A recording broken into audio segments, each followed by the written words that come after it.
Welcome to the new commute. Passengers have been told only to use public transport for legally essential journeys.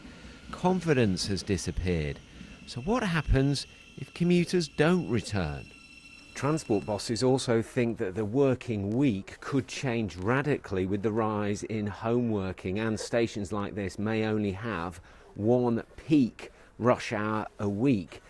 To counter this, the government wants flexible season tickets. Pre-pandemic, roughly half of the railway's funding came from fares. That has now gone. Normally this train is pretty busy.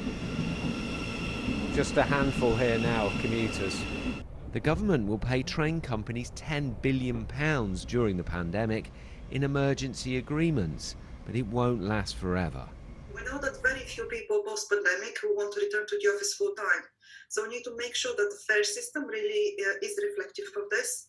What we really need is flexible season tickets and other more flexible options, smart ticketing as standards to make sure that people have attractive and affordable services to return to when the time is right. One of the things that the Transport Committee has called for in the past is actually some of that devolution, lobbying the government around devolution of suburban services on various rail lines, so that you really are creating that integrated system where you've got integrated ticketing and it is simple to move from one to the other. And the Oyster card made a huge difference to that, actually.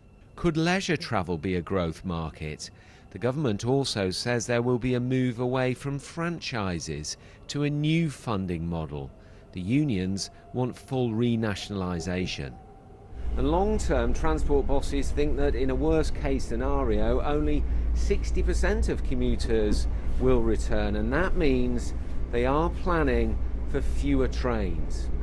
The only way forward is to make rail more attractive. Partly that's through revisions to fares and ticketing products. Partly it's through the trains themselves, the stations, and the timetables. So trains are running at times that people want to use them, are reasonably comfortable and have facilities that people want. Many in the railways are confident it can play a part in a sustainable future, but no one knows what things will look like in a year's time. Tom Edwards, BBC London.